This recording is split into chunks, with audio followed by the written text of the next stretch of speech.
What's up, everyone, and welcome down to another episode of Zetro's Toxic Vault. I am your host, Steve Zetro Souza, and today we have actually an old friend of the show. Actually, he's been here before, but he's an even older friend of mine, and Mr. Craig Beerhorst. How you doing, brother? I'm good, man. Good to see you, Good to have Zach. you back in. Yeah. If you guys know, or may not know, Craig played in the Bay Area power metal band Ruffians, and he also plays in the most amazing 70s hard rock cover band I've ever heard in my life, the Butlers. Thank you. The greatest. I love it. I actually cherry-picked from your band. Half of your band is part of my band, so... You know... and you've been part of my band before. Right. Well, we like to play with good players and cool guys, man. Exactly. And our boys that we've known, I've known you since around 83 or 84, around in that area. So For sure. You and your whole family, actually, so... It's more special when you play with people that you have history with. You know, it's nice. Yeah. Yeah, for sure. And it's funny that we kind of everybody kind of goes their own way, but we always find our ways back to each other. It goes full circle. You know, we can't escape each other's, the friendship, man. There's too much love there, man. Too much love. So the last time we had Craig in, we actually reviewed UFO, and I like to have him in because he's such a foremost authority on this type of thing that we're doing, these artist spotlights. And if you guys saw it, I mean, it was one of my favorite episodes. We really got to tear through UFO and get the meat of it. And today we are going to do The Priest. The Priest. The Metal Masters. Call for the Priest. Call for the Priest. And like we were talking about, what albums. We'll go through all the records here in a few, but I mean, talk about your first time experience with Priest, and then I'll give you mine.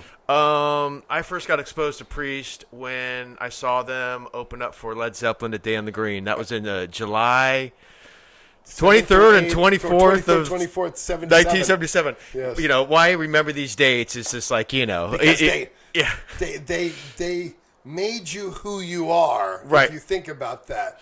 You didn't even know that the Craig Beerhorst it was creating back in 77, but there's a little piece of the tool to all of these things. That I say the same thing. There's certain concerts and certain things and shows or whatever that made me who I am, and I'd say Priest was a piece of it. Definitely. That show was a rock and roll host for me for sure. Early on, made a huge impression on me, and I was young, man. But the reason I was able to go was because I had an older sister, like older sibling, like you know. And so she my was cousin Judah. Yeah, the one.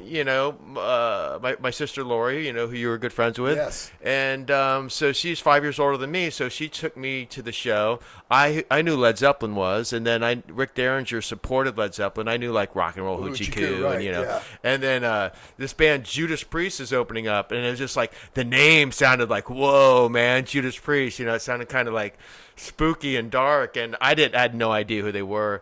And went to the show, and I remember they were like dressed all kind of satiny, and Ian Hill was like all in white. It looked like like a priest or something, sort of thing. And KK with the big white boots, and they're pretty sure they were finding their identity then. They were finding their identity, man. But that was for Stained Class, wasn't it? No, that would have been 77. Would have been Sin After Sin. That's right. Yeah, Sin After Sin tour, and then Les Binks was on drums, and man, that was the classic lineup.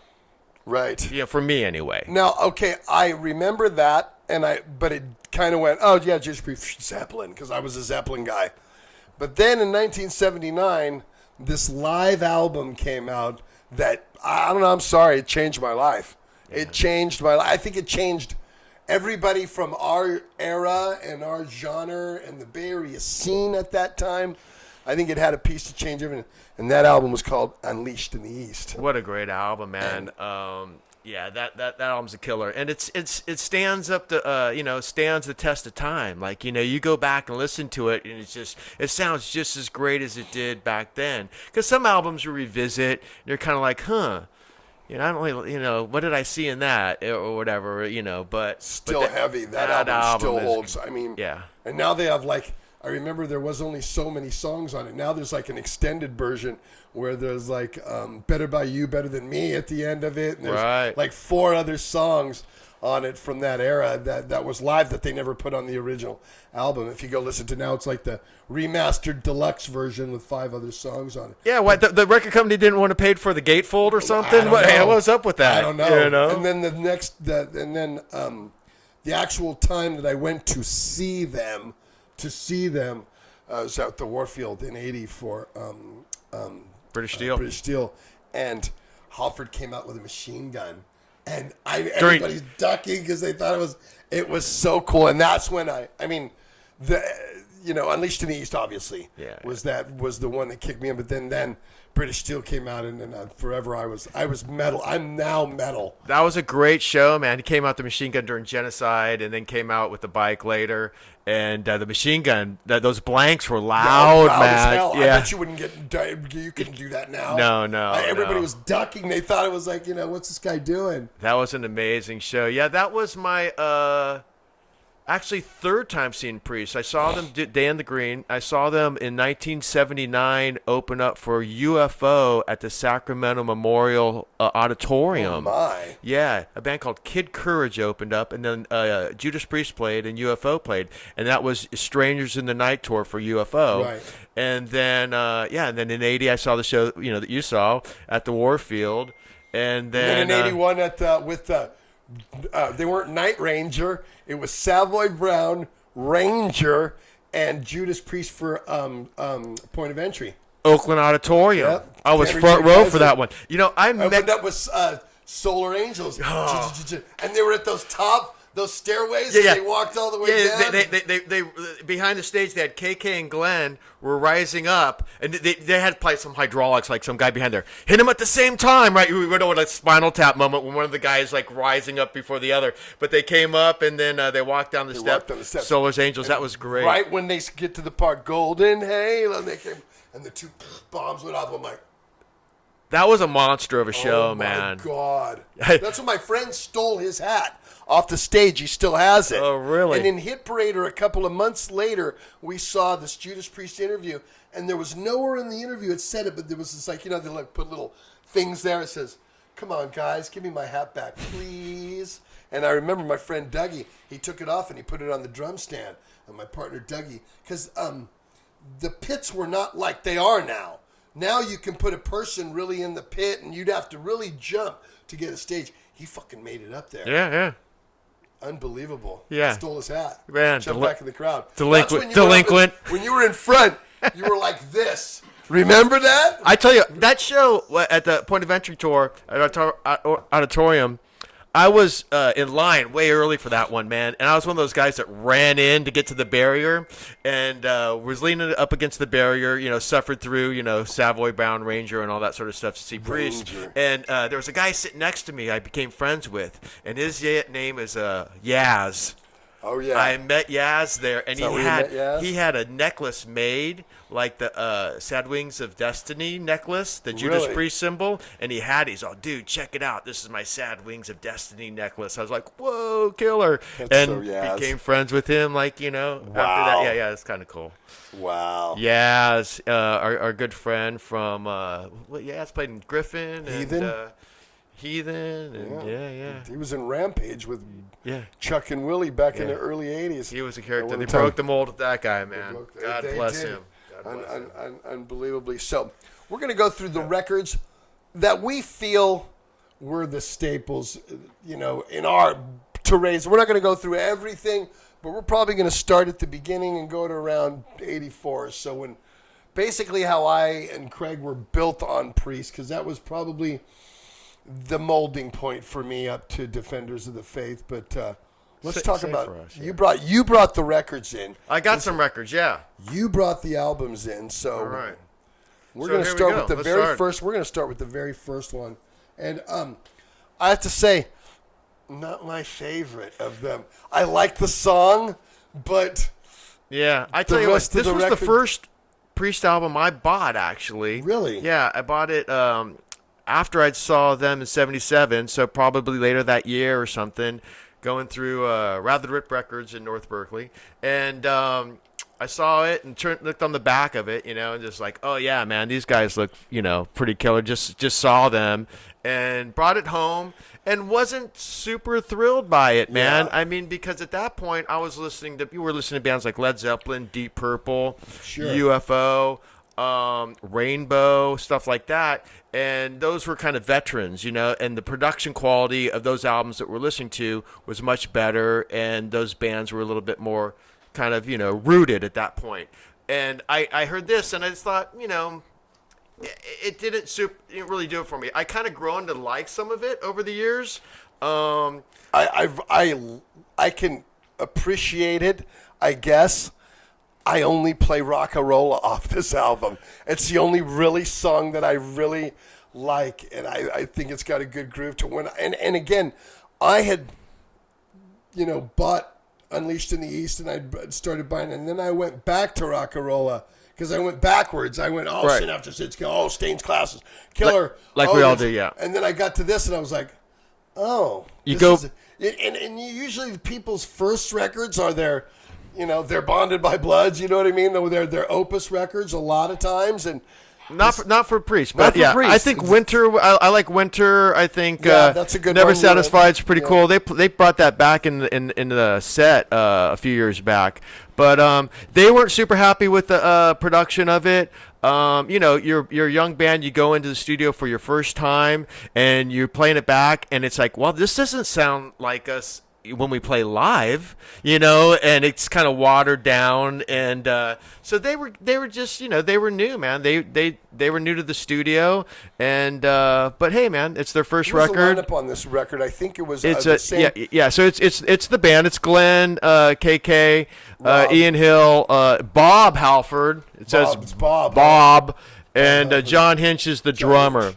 And they went through drummers Right, a they lot. were- Priest did. So happens he a lot yeah, of some bands yeah. do that. But nonetheless, Rock-a-Rolla. Hey, done with that. Woo! Don't have to throw it. I don't wanna break it. There's no vinyl in there, is there? Sure, man. Oh wow! It's on the wrist. Okay, now It'll be this fine. is okay. So now this one I listened to like twice last week. Right. Okay, and it's just like, I just Epitaph into Island of Domination to me is just, I love it. It's such a nice, cool, pretty song, and then it just the transition. This record, every song. Everything. It's good, and this album started. They're getting sort of discovering themselves, getting a foothold on what they're about, I think. And so many of these songs on this album, Tyrant, Genocide, Oh, yeah. Ripper, yeah, Victim baby. of Changes, Yeah. they became staples in the set Yeah. up until today. And Oh, yeah. but you get a better album cover, right? More of what the band's about, and I think the production gets a little bit better, and this is the second album on Goal Records. The first album, Rock-a-Rolla, was on Goal, and so is this. Goal gave these guys $2,000 for Rock-a-Rolla, and then they gave these guys $2,000 for this album. Not a penny more. And I guess, in today's, I guess that would be what, maybe 10 grand a day or something like that. Probably. I don't know. Maybe even- But it doesn't seem like much money though. Well, in you know. 1970. Well, this is 76. Yeah. So because this rock and roll is 74. 74 and this is 76. 76. So maybe. I mean, you're not pocketing any money. No. It's all going into the project, for sure. So, Enough to do an album, I guess, right? but I mean, I think this is where they're like. I think this is the direction we're going because, the prelude opens up and then Tyrant just kicks in, John, John, John, John. And there was never a guitar attack like that in music before. In my eyes, I don't think so. Not it's 1976. Yeah, I mean, there's two guitar players, right? Right. So you're getting a harder sound, more of a with two guitar players. There's other two guitar players band like Wishbone Ash and bands like that, which these guys were huge fans of, and Maiden was huge fans of. But to get that dual guitar act thing happening, harmonies, yeah, it's pretty rocking. Let's see, what do we have here? His name's Robert Halford on this album. And we only have one, and a change of drummer, Simon Phillips? No, this is Alan Moore. Alan Moore. And then Alan Moore actually played with Priest before Rock'n'Rolla album even. So KK pretty much kind of started the band with Ian Hill, KK, Ian Hill, and Alan Moore. There was a guy named Al Atkins who was the first singer, and Al actually had a band called Judas Priest before KK even started, before they jammed. KK was walking down the street and he saw a van that said Judas Priest on it, like in the neighborhood. He's like, "Oh my God, that's such a killer name, man," and blah blah blah. And so he ends up playing with Al Atkins because it was Al Atkins' band, Judas Priest. And so Al was like, out of the Priest, or the band dissolved and started jamming with KK and Ian. And then KK goes, "Hey man, can we use that name Judas Priest?" And he goes, "Yeah, sure, why not? Let's do it." And so a little history there. I want that history. That's what people want to hear. But so you learn something here on the vault every time. So Alan Moore, the drummer who originally played with Priest before Rock'n'Rolla, is back in the band because John Hinch had enough, and there was a dollar to be made, man. There's again. Yeah. But we know this. We Yeah. know how this world works. There wasn't a dollar to be made, and but Not yet. if you stick it out, man. Not yet. If you stick it out, it comes in dividends, right? Does it? I don't know. So what you're saying is, if I still stick it out, it's coming. You're doing fine, my friend. I know. And- I'm not complaining. I'm doing fine. All right, so Sad Wings, man. Sad Wings of Are you Destiny. going to throw that one too? Yeah, sure. God, he's going to break all the records. He's going to break it. Tim, he's breaking the records. Damn it. Hey, they're my records, man. I know, but don't break them. I won't. don't bet. I go, Zet? I'll see him at a party later. I go, Zet? Fuck, dude, I got totally into the show. I should have never done it. Cracked my get him back. But Yeah, and it was worth like, $25. right. So, okay, here we go, man. We go to the third album right now. We go to Judas Priest, Sin After Sin. The band gets signed to Columbia Records. They get a decent advance for this one, man. And they go into a real studio with a real producer, Roger Glover. Yeah, right. The bass player for Deep Purple. Well, yeah. Yeah. And Rainbow. And I guess After Jimmy. Yeah, I guess Roger Glover had some sort of technical background or whatever. He was probably the guy like running the reel to reel at the Deep Purple practices. I know how this works. Right. So, and ended up kind of being a producer or whatever. And I know Roger's well respected by Richie Blackmore as, a producer. He trusts him and stuff like that. But they bring in Roger Glover, a name guy, to produce Sin After Sin. Judas Priest doesn't have a drummer at this point. That guy Alan Moore, he left. He wasn't making any money. No money. Sorry, Al. Bye, Al. You're the drummer. Al had to go. But anyway, so they bring in a super session kid by the name of Simon Phillips. He's probably all of about like 16 years old or 17 years old or something like this. The guy's like some hot kid playing all the session work around England.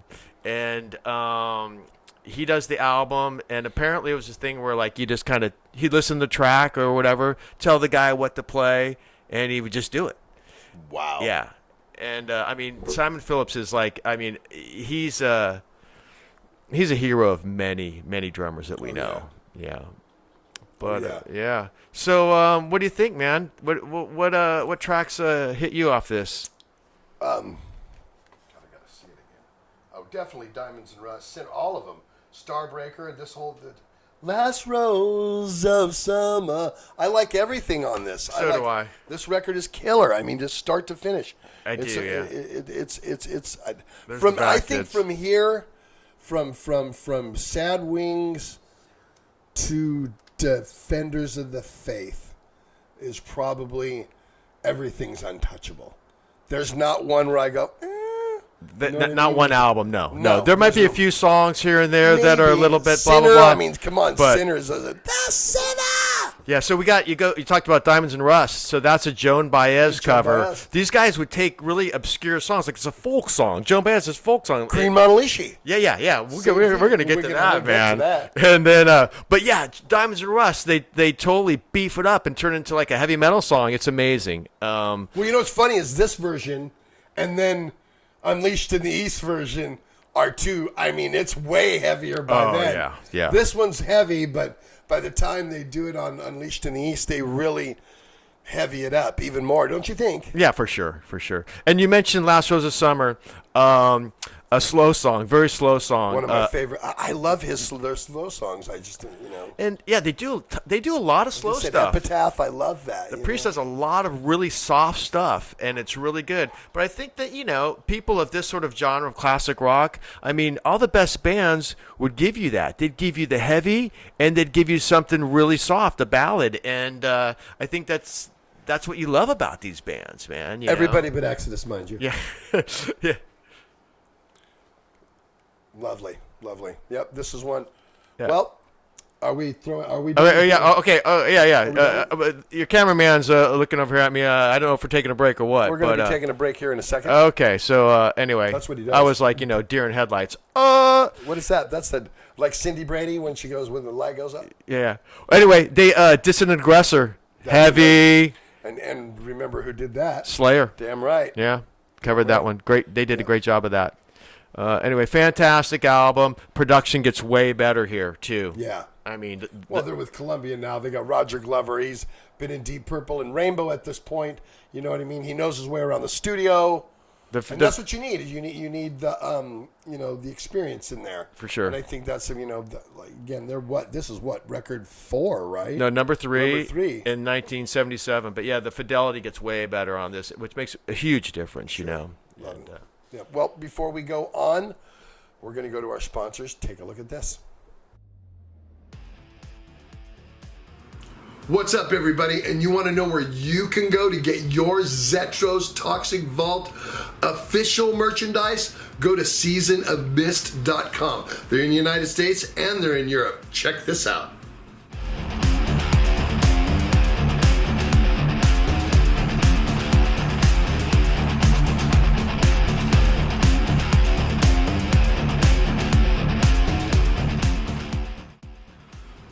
Pretty killer, huh?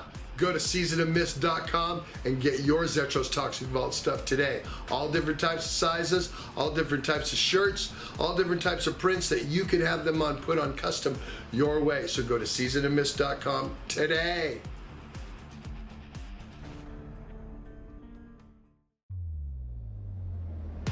What's up, everybody? Zetro here, and I like hot sauce. If you're a metal guy, you're burrito guy, because I know all the Exodus guys love to eat Mexican food and love to eat hot food. Well, I have an amazing sponsor for our show, Hella Hot Sauce. They make all different kinds of flavors that actually a lot of their flavors sponsor different musicians or DJs or have different themes to them. You can go to hellahotsauce.com. They got mild stuff, they got medium stuff, and they got really good hot stuff. It's good, burn your tongue right off your fucking mouth stuff. So go to hellahotsauce.com and get some hot sauce today.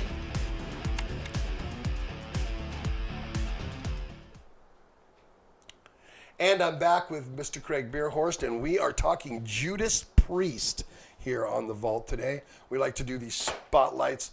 We've been doing them through the history of The Vault, but I think nobody does them better than you because the UFO one was so fun. So now it's like, I've done them with Walter. I've done them with, I like that. There's a lot of fun, and we love to have Walt on the show, but damn, dude, you just get to the meat and potatoes on this because I know that these are the bands, especially the last two, that really you know a lot about. They really define you. A lot of your playing style, your writing style is a lot very much like UFO and like Judas Priest. Yeah, love these bands. They're definitely part of my DNA for sure. I think anybody of our genre. I mean, I joined Exodus. I obviously Legacy before I was in Exodus in '86 when I was 22. I'm 57 now.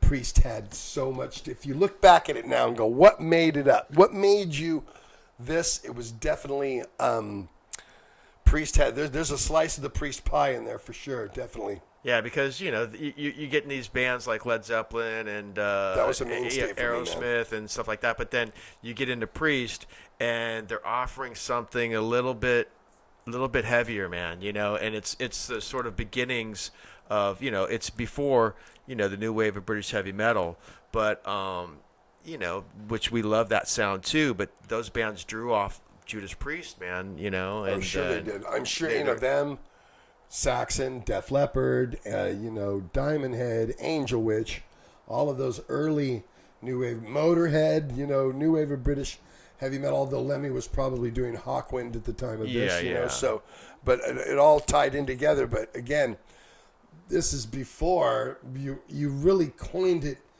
Heavy metal, I don't remember. I remember it was hard rock. I remember kids used to say, Sousa listens to acid rock. Remember, because they called Alice Cooper, right. acid rock. Or and I'm Deep like, Purple Deep or Purple, something. Right? Yeah, There was it's something like- that was not on KFRC. It was acid rock. And so, and I was the guy that listened to that acid rock, I guess. So, You think Pink Floyd would be more acid rock, right, like hippie, stoner not rock, Deep right? Purple. I don't know.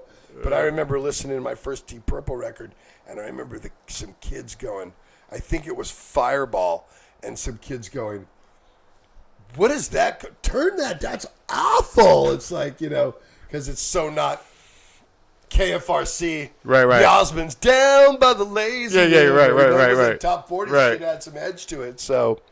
Yeah, they didn't know. They didn't know, but look at me now. That's right, and I'm still listening to acid rock. Fuck yeah.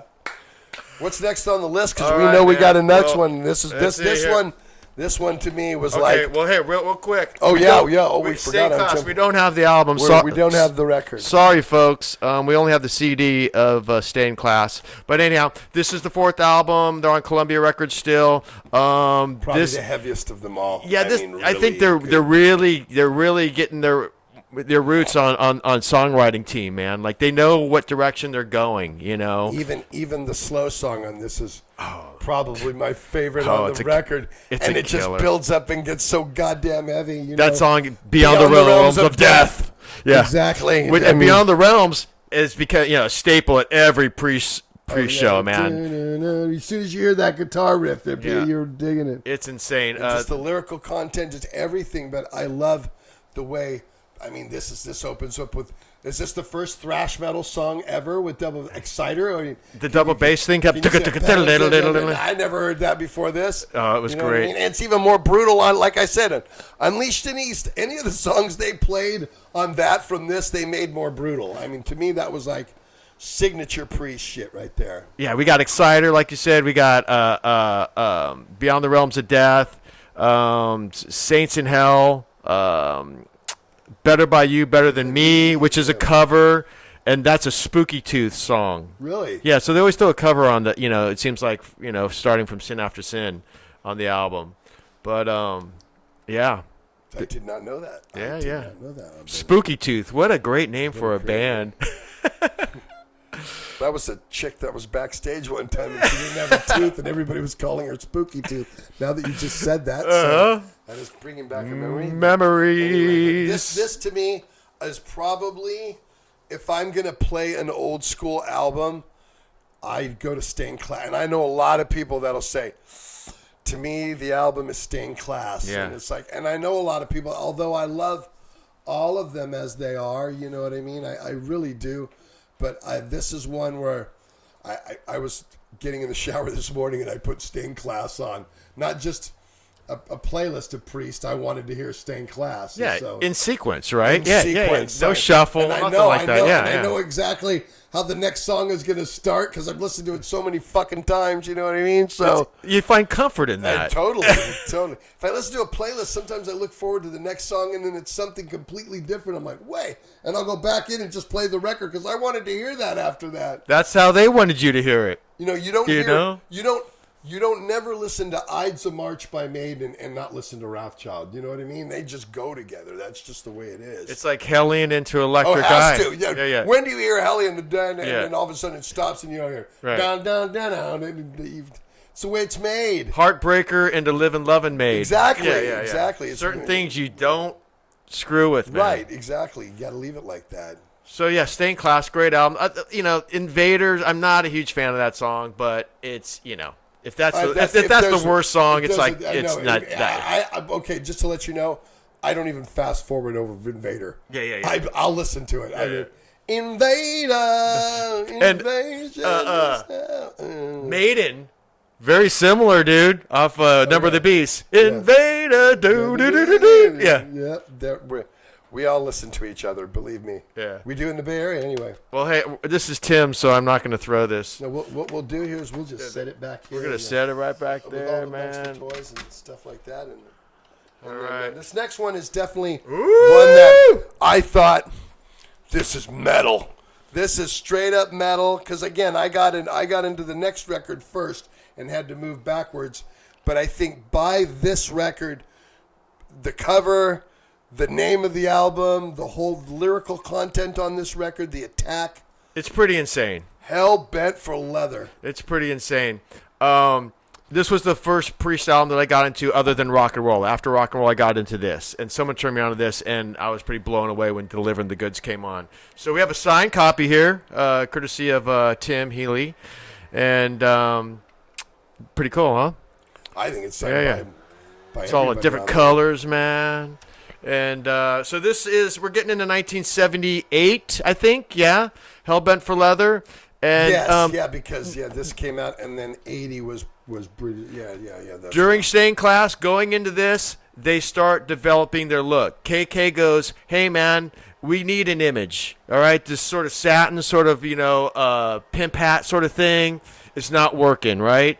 We need to have sort of a cohesive look." And so he's, let's get leather and Then studs. they took the biker look because they were most of the fans that listen to this type of music in England, and I know this. That's why Motorhead and Saxon, and they're all on bikes. The rockers. They were all bikers that listened. Yeah. The rockers were bikers. They listened to they all them dudes in motorcycle clubs, and they loved heavy metal music. So a lot of them mirrored themselves or their image after the way the bikers looked. They're listening to those guys are listening to Deep Purple and all this other Look at stuff. that cover. Look at that with even the mods are glasses listening to Who. But yeah, this is a great album, man. And they got their look down, and at this point when KK's wants to change the look, Rob's all in. Yeah. Huh? Let's go down I don't think a couple of guys have got on there yet though. Let's go down to Soho and get our heavy metal clothes. But we got what do we got on this, man? We got Delivering the Goods, killer track. Rock Forever, killer track. Evening Star. I love it. It's pretty. Yeah, the chorus gets a little silly for me, but I still think it's killer. Hellbent for Leather. Great song. Take on the World, man. What do you think of that song? I like everything on this record. Yeah, I do. I skip over Take on the Do World. you really? I do. I don't skip on this album. That sort of anthem-y thing. I don't know. It's okay. I don't know. But anyway, what do we? Okay, Green Manalishi. Of course. We got another cover song here. Right. Which is a Fleetwood Mac song. Peter Green's Fleetwood Bob Mac. Welsh, right? No, this is before Bob Welsh. Really? Peter Green, man. The bluesy Fleetwood Mac. Peter Green is revered as a huge influence on tons of British guitar players that we love. And so they take Green Manalishi and turn it into something super heavy, man. It was already a pretty heavy song. But like I said, well, it's heavy here, but then again on Unleashed, they completely the grinds are just way heavier than they are on this record. It's a great one, yeah. It's a great one. Butler's covered that one. You've sang that one with Yes, us. Yeah. I've sung with the Yes, you have. Zet Butler. They just make it into the 70s. Killing Machine. So interesting enough, this album was supposed to be called Killing Machine. It was called Killing Machine in Europe and I think the rest of the world. But in the States, they were concerned about the name, and so they called it Hellbent for Leather. Yeah. Wow, which actually that comes from the song. Yeah. But there's a Western movie from the 50s with Audie Murphy, I think, called Hellbent for Leather. Yeah, sure. There's a song. We're Hellbent for Leather. Exactly. Yeah. I know that. And so Rob must have seen that movie and wanted to make a tune out of it. Les Binks on this one too? Les Binks. This is Les Binks' last studio album. And he's my favorite of the Priest drummers. Me too. Yeah. So Although Scotty, we're getting a nod from Tim over there. He says favorite of his as well. I like Scotty too. I think Scotty added that modern element over the last 30 years to Judas Priest, but I think up to then, yeah, less was a pounder. All right, man. Definitely. So here, let's. Yeah, don't throw another one. Yeah, won't throw that one. Oh, it's a signed one here. Yeah. See you later. All right, man. Unleash the East. We've been barking about this one for a while. Because this is where I didn't know before. I mean, I'd heard, then I found this, and then I saw this, and then then I saw the rest. I saw the light with this one. We like live albums, you and I. Yes, we love the live I albums. love live, so they just there's something about it. So this album's a killer, and it has all the great tracks from the studio albums before it, and So like I said, on the record on this vinyl, they only have, I think, 9 or 10 cuts. But if you go to the digital version now, or maybe they've re-released this, there's like 5 or 6 more cuts that are on the. You got Better by You, Better Than Me. Yeah, I think Starbreaker on there. Great song. Something else on there too. There's that. I haven't listened to the re-release type thing. I could pull it up, and it's just all different. Not like the vinyl, like I remember it, and it just keeps going, which is kind of cool. As the title says, Unleashed in the East, this is recorded in Japan, a couple nights in Japan. I think it might have been 2 different venues. Rob, he has insomnia, and he's, and traveling. He's getting no sleep on the way there, and gets there, no rest, and so his voice is shot from the traveling and everything. So they go back. The band sounds pretty shit hot, man, right? But they go back and listen to the tracks, and Rob's tracks aren't up to snuff, man. He's sick, and it shows. So they want to keep everything else. So what he does, and this was sort of a kept secret for a long time, is he went in with Tom Allom, the producer, and he re-sang all his tracks on this. And he goes, well, hey, man, here's the thing I'm going to do, though. I'm going to sing them, holding a mic like I'm live, and I'm going to go through. You guys play the album in sequence, and I'm just going to sing it live. And so he overdubbed all the vocals, man. But, he just said, I'll do it live, though. A lot of singers that do that. Yeah. But yeah, they hid that fact for a while. But man, it's no wonder he sounds so fucking good on this. Flawless. Yeah, How comfortable great that album. That was definitely, like I said, for me, it was like one of the ones that's what really introduced me. I was now a Judas Priest fan from that day on, and it was like, kind of that year. I found them and UFO all in the same year and a half span. Yeah. You know what I mean? Some of our favorite bands, man. Totally. All right, I'm tossing this one. He can do that. I can do that. Is. British Steelers. Like I said, this was the first one that I went to where I went to see Priest. Now I've been locked in, and I got to go see him, and they were playing the Warfield in San Francisco. And I went to that show. That was such a great fucking show. Yeah, man. So they're locked in on their sound. They're locked in on the look. There's the songwriting team of KK Glenn and Rob is just intact, and they put out some great tunes on here. This is the first Tom Allom produced studio record. He produced that Unleashed in the East, the live album, and they brought him on the studio. So Tom Allom became a big part of Judas Priest's sound at this point, and this is the first studio album that they did with him. I mean, great track. Breaking the Law. Killers, no fillers. Oh, yeah, man. I mean, Steeler, Rapid Fire. Come on. Okay, we have another. We got Breaking the Law.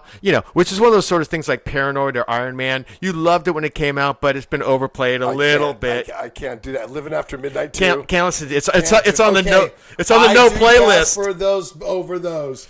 Yeah, those two songs. I'm sorry, they just overplayed it, but everything on this record is just Rapid Fire is a killer.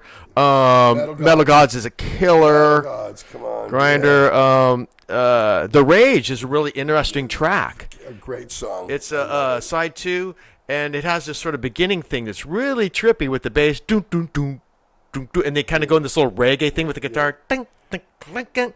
and it goes into like full But it like gets metal. so heavy. It gets so heavy. Those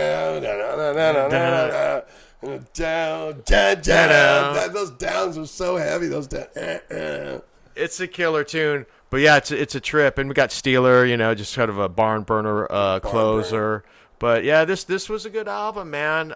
This was, I think, the fidelity gets really good here. I think that this is also the one where I know they weren't a household name yet, but they were starting to make noise to where you knew if you were in this hard music, you knew who UFO was, you knew who Thin Lizzy was, you knew who Judas Priest was now, so. Definitely. And like you said, man, in some ways this album broke them. It's definitely in Europe and definitely in England, and really started breaking them in the States too. Well, because when we get to the next record, knowing from the Warfield to Henry J. Kaiser, you went from 2,500 to 8,000, you know what I mean, in one album. So that was all built on this record right here. Yeah, you know for what sure. I mean? The proof is in this record. Definitely. Yeah, it's a great one. All right.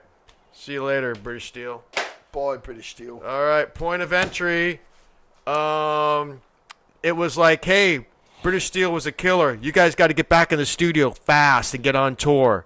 So I think that's... it kind of... the songs reflect that a little bit. It does, but there's so many killer. I mean, I don't dislike anything on here. I just, after British Steel, you thought they were going to come back, and unlike the next one we'll get into, like how they hit you in the face with that one, you kind of thought this one was going to be. Although, like I said, they were now playing bigger venues. Right. They were now doing. Henry J. Kaiser in San Francisco, if you play the Warfield, it's 2,500. Henry J. Kaiser's like 9,000 sold out. So, it's a big, huge as far as fan base. Places, but and this record was still. I love Solar Angels and Desert Plains. There's great. Those two songs are killers, man. Those two songs are like, I think, my favorite songs on this album. Heading Out to the Highway is a good song. Yeah, that's a great tune. But Desert Plains, man, that rumble thing going down. And Solar Angels is great, man. Really unique. Just the picking in the beginning is so metal now. Yeah.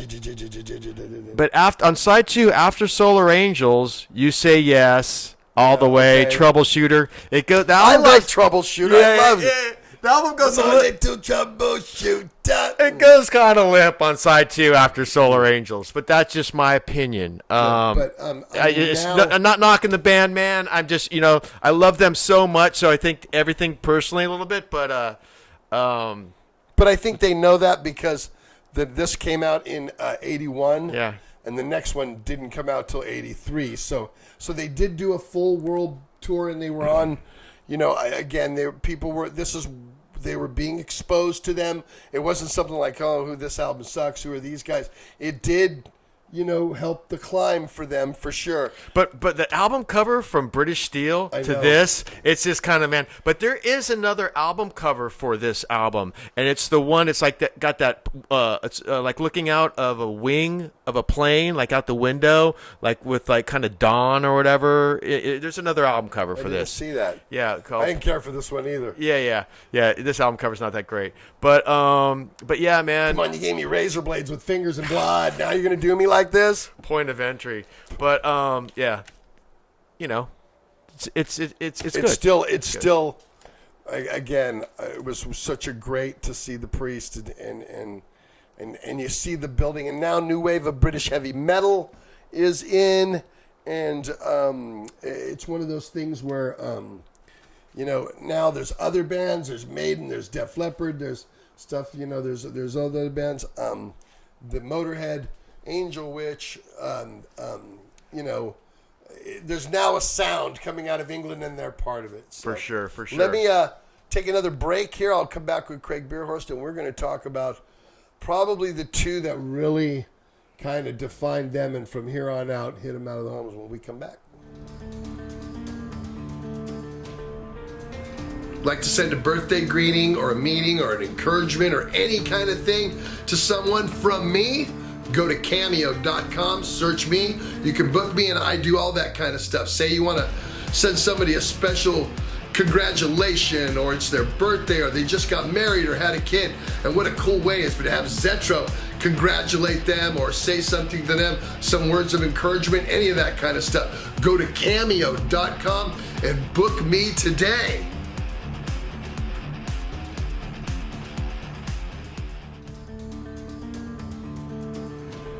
You need to get up in the morning and metal isn't just really rolling you. You need to get yourself some Death Wish coffee. You can get it in any supermarket, anywhere, and believe me, this is heavy metal type coffee. This shit will get you rolling hard.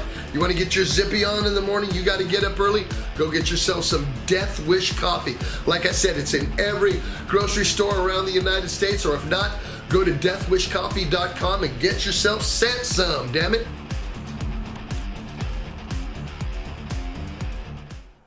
And we are back again with Mr. Craig Beerhorst, and we have been talking about Judas Priest and praising Judas Priest. And you guys, I'll say it at the end, but go ahead and comment as you're seeing this and tell us what where you saw Priest first. But we're going to go to the final two records that we're going to talk about for them, because again, in our eyes, up to this point is the building part of the band. And I think after that, everything is, more, experimenting with the sound and doing stuff, but I think for me, like you said, Rock-A-Rolla the Defenders is the initial period of the band where, they were built on that, and I didn't hear from them for and when you're in from that era, bands did an album every year. Yeah. So we didn't hear from them for 2 years, 81 to 83, but yeah, wow. This is 83, it's isn't 83. it? Yeah. So like you said, it was 81 to 83. They took some time because Point of Entry maybe wasn't the album that you wanted to get after British Steel, but nonetheless it was an album. But Screaming for Vengeance, I think, is the album that you want. This album, I mean, and a lot of bands. The way it opens, I mean. A lot of bands going into 82, 83, the bands that we've liked through the 70s, they can start taking a shit right about this time. Yeah. A lot of them do. But not these guys, man. They just upped the game. Yeah, right. And do you know what I trip off is from Point of Entry to Screaming, Glenn Tipton's guitar playing, like whatever, in a 2-year period, I mean, it just went to like the 10th power, man. It was really wild. I mean, for someone to get that much better in a short amount of time, I mean, it's so noticeable. I think, like you said, they went for, and they put out British Steel, and then they put out Point of Entry really kind of quick. And I think that they noticed that themselves. And I mean, this is just speculation coming from a musician who knows that the more time you have with your songs and production, pre-production, the better they're going to be. Believe me. If you can go in there and you can tell me I get to sing these songs and hear them on tape, and then I get to sing them again, and then listen to them, and then get to go sing them again, they're going to be that much better. And I think that's probably what happened here. And from the get-go, the way this album just opens up with, dude, it's a killer, the Hellion, and then into Electric Eye, it's just like just the riff, the whole. But every song, there's no shitty song on this album. There's not one where you kind of go, like this. I think this is one that probably should have went British Steel, Screaming for Vengeance, maybe. Yeah. But I mean, in the succession that because now. They're playing fucking arenas. Now they're selling out the Cow Palace. Now we went from 2,000 to 8,000 to 15,000 sold out, and that's everywhere. 20,000 in some places. And during that era, you have MTV too, right? So is coming out. So that was a huge vehicle for these bands to sell out these arenas and stuff like that. But no, they're getting a bigger fan base first and foremost by playing the road and selling albums. But MTV certainly helped. But yeah, I mean, dude, the Hellion thing going into Electric Eye, and then going into riding on the Wind into Bloodstone. Yeah, it's killer. Just the balance on this record, the hills and valleys, the song compositions. It's all very. It's not all sounds the same. It's a lot of different things going on here that blended well. I think the song sequencing was done. And that, to me, that's a big thing. It's important. If you got to sequence those songs to come out right, We have Gary Holt for that, so he does all that one in Exodus. So it's like, and he's good at it, And I just, if you sequence the album great, to me it's got a good balance of this type of song. You don't want to put all your heavy songs on the first side and then on the second. You want it to have a good balance, and I think this record exemplifies that. Agree, yeah. Every tune on here is killer. Fever's a great tune. And at this point, the band's like, they got to look. Take these chains yeah, off. and they got an artist too, so they're establishing Right. this look that they would take Right. on for all the Actually, album for a while, covers. for a And a lot of bands are doing that, like Maiden. They had Eddie. That was a look, that people could sort of identify with. And then Y&T, they started having that sort of look on their Black albums for a Tiger, while, this Mean Streak look kind of So with yeah, the snake. there's value in that for sure. Yeah. So they're doing that. Well, The art's killer, man. Well, you identified with it as soon as you saw it, and then when the next one came out, it was a no-brainer when you saw it. But yeah, man, this album is a favorite by a lot of people. Definitely. For a lot of people. Don't kick that one out of the bed. All right. And the final one we're going to talk about is, again, there's so many more, and we could go on for the ones that I love. I mean, to be honest with you, the latest one is fucking absolutely fucking firepower. It's just from top to bottom is great. But again, that just exemplifies what great musicians and writers they are. But this one, actually, there wasn't much time from Screaming and this one, and they hit 2 home runs of this because this was 84. They did, yeah. The Defenders of the Faith, and again, opened up with fucking Free Wheel Burning. And just that's a barn burner, dude. Barn burner to open up. It's like, wow, is Priest going a little thrash metal here or something? And then the vocal in, look a bit, screaming, whatever he fucking says in that in the middle of the song. Oh, it's great. It's so heavy. The Sentinel is a great tune. I really love that. I love that too. They play that a lot in live set. I love the Sentinel. Yeah. And the guitar riff leading up to it. That's awesome. Everything on this record. Love Bites is great. Everything on this album from top. I'm heavy duty. I like it all. It's a good album for sure. It's definitely great. It definitely complements Screaming for Vengeance. You know what I mean? Sure. It's a good record after Screaming for Vengeance. There's growth. There's hills and valleys on it. The songs rock. They've established really who they are now, and when you know what you're getting with Priest from here on out, and I never disliked them ever. From even on the few records after these that were I think they tried to go hair metal on a couple of them. Definitely. But from this one back to Rock-a-Rolla, I gotta say, yeah, that's a follow-up album to Screaming. I mean, in that short amount of time, this is killer. Definitely. Yeah, it's. Now, even us, don't take Exodus as an example because we're not the only. We take 7 years to do records in between albums, but probably no more since our guy's back. But mostly back in these days, Craig, this was when you did a record a year. You did a record, you went on tour, you did the whole world maybe once, maybe some of the places twice. Mm-hmm. You went back, you took 2 weeks off, and you got back in the studio and started writing songs again. There's a lot of divorces, I bet, back then. And everything else. The Eagles, The Long Run, that's the reason the album is called The Long Run, is because it was that whole album, that's all they did was one that was ba ba ba ba ba ba ba ba ba. Yeah. You know what I mean? And it can wear on you. It's not an easy life. It just isn't. And so, this is, to me, there's not a week that goes by, Craig, that I don't listen to fucking Judas Priest. Not a week. Not probably every couple of days. I'm like that with Saxon, Dio, Sabbath, Maiden, Sabbath. Yeah. I listened to Sabotage yesterday. Yeah. Aerosmith live bootleg this morning when I was running. Yeah. Lizzie's another band like that. Another one. Oh my God. Yeah. And then I'll go straight from Johnny the Fox to Thunder and Lightning. I don't give a shit. Bad Reputation, I jump around. Yeah. But it's like I stay in the realm, and these guys are definitely a mainstay for us, a mainstay for any metalhead, any of the old school metalheads. But even if you talk to some of the younger bands, they know that Priest delivers. They know. Delivering the goods, man. I got 2 kids in a metal band, and they definitely fucking listen to Priest and love Priest, and that's good parenting. Thank you. It is good parenting when you bring your kids up metal. So we'll figure out who we're going to do next. Greg, good having you in, bro. Yeah, this man. This is a lot of fun. Thank you, isn't it? Zed. It's always good to see you. We'll figure out. We did Thin Lizzy, but I haven't done Thin Lizzy with you. Oh, yeah. You know what somebody said?